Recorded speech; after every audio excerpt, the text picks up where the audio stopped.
Good afternoon, boys and girls. Today, in honor of Native American Heritage Month, I'm going to read one of my favorite stories called The Rough Faced Girl by Ralph Martin and David Shannon. Once, long ago, there was a village by the shore of Lake Ontario. Off from the other wigwam of the village stood one great, huge wigwam. Painted on its sides were pictures of the sun, moon, stars, plants, trees, and animals. And inside this wigwam, there was said to live a very great, rich, powerful, and supposedly handsome, invisible being. However, no one could see him except his sister who lived there too. Many women wanted to marry this invisible being, but his sister said only the one who can see him can marry him. Now, in the village, there lived a poor man who had three daughters. The two older daughters were cruel and hard hearted, and they made their youngest sister sit by the fire and feed the flames. When the burning branches popped, the sparks fell on her. In time, her hands became burnt and scarred. Her arms too became rough and scarred.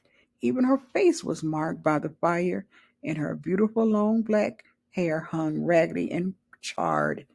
And those two older sisters laughed at her, saying, "Ha, you're ugly, you're a rough faced girl." And they made her life very lonely and miserable indeed. One day, these two older sisters went to their father and said, "Father, give us some necklaces. Give us some new buckskin dresses. Give us some pretty beaded moccasins. We're going to marry the invisible being." So their father gave them these things. Dressed in their finest, the two girls marched through the village. All the people pointed and stared. "Look at those beautiful girls," they said. "Surely they should marry the invisible being." And if those two girls were proud and hard hearted before, they were even prouder now. They walked hardly through the village. At last they came to the wigwam of the invisible being, and there was his sister waiting. "Why have you come?" she asked. "We want to marry the invisible being," they answered. "That's why we're here." "If you want to marry my brother," she replied, "you have to have seen him. Tell me, have you seen the invisible being?" "Of course we've seen him," they insisted. "Can't you see how pretty we are? Can't you see the beautiful clothes we wear? Oh, yes, anyone could tell that we truly seen the invisible being." "All right," she said quietly. "If you think you've seen him, then tell me, what's his bow made of?" And suddenly her voice was swift as lightning and strong as thunder. "His bow?" they stammered in surprise. "His bow? We know." But turning desperately to one another, they whispered, "What shall we say? Let's say it's the oak tree." So they said, "It's the great oak tree."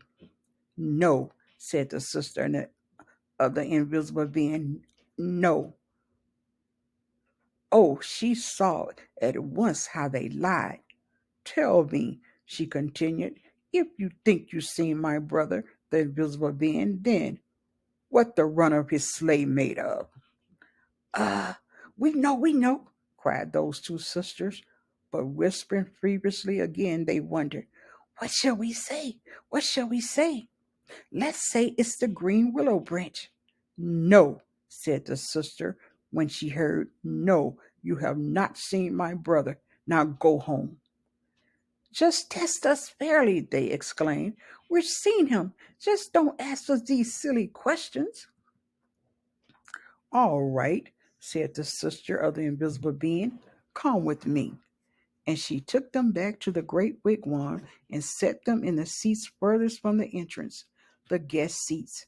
Soon they heard footsteps coming along the path. Then something stepped inside. Though they heard breathing, the two sisters still couldn't see a thing. Suddenly, a great bow and beaded swivel of arrow appeared in the air and were set down.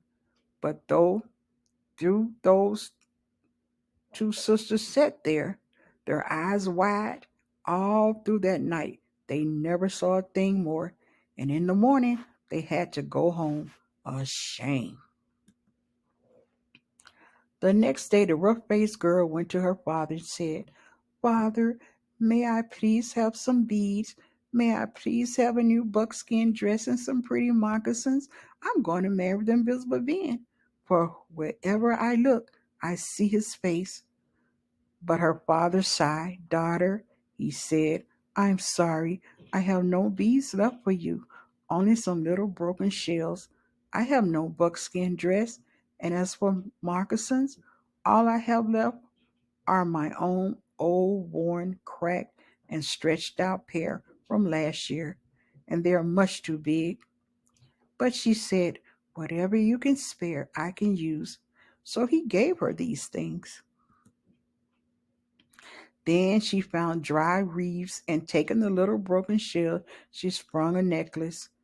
She ripped birch bark from the dead tree and made a cap, a dress, and leggings.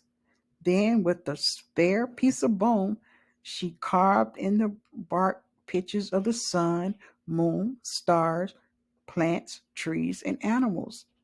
Sound familiar? She went down to the lake shore and soaked the moccasins in the water until they grew soft.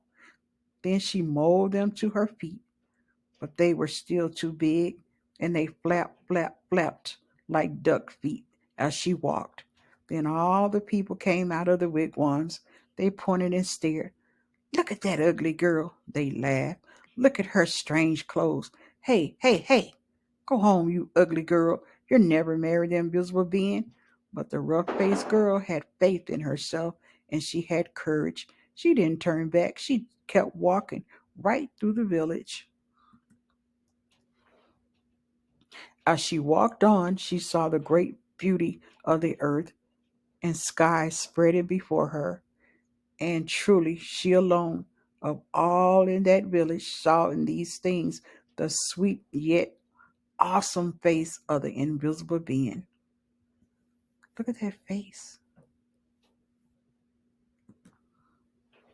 At last she came to the lake shore just as the sun was sinking behind the hills, and the many stars came glittering out like a fiery veil in the darkening sky overhead. And there, standing by the water edge, was the sister of the invisible being, waiting. Now, the sister of the invisible being was a wise woman. When she looked at you, she didn't see just your face or your hair or clothes. No, when she looked at you, she could look you right in the eyes, and she could see all the way down to your heart. And she could tell if you had a good, kind heart or a cold heart and cruel one. And when she looked at the rough faced girl, she saw at once that though her skin was scarred, her hair burnt, her clothing strange, she had a beautiful, kind heart. And so she welcomed her dearly, saying, "Ah, my sister, why have you come?"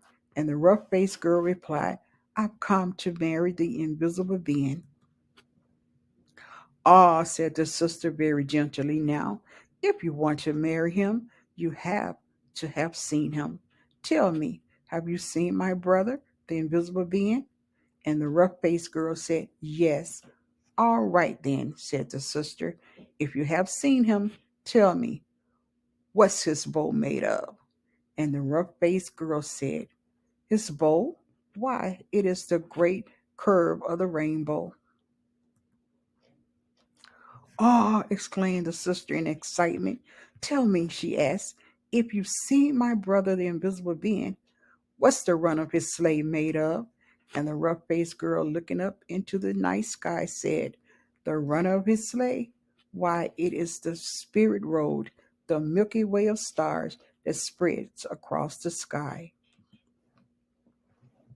"Ah!" cried the sister in wonder and delight. "You have seen him. Come with me." And taking the rough faced girl by the hand, she led her back to the great wigwam and set her in the seat next to the entrance, the wife's seat. Then they heard footsteps coming along the path. closer and closer. The entrance flap of the wigwam lifted up, and in stepped the invisible being. And when he saw her sitting there, he said, "At last we have been found out." Then, smiling kindly, he added, "And oh, my sister, but she is beautiful." And her sister said, "Yes." The sister of the invisible being then gave the rough faced girl the finest of buckskin robes and necklace of perfect shell. "Now bathe in the lake," she said, "and dress in these." So the rough faced girl bathed in the water of the lake. Suddenly all the scars vanished from her body. Her skin grew smooth again, and her beautiful black hair grew in long and glossy as a raven wing.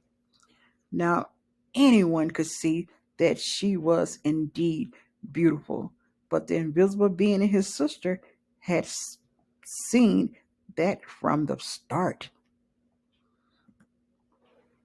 Then at last the rough faced girl and the invisible being were married.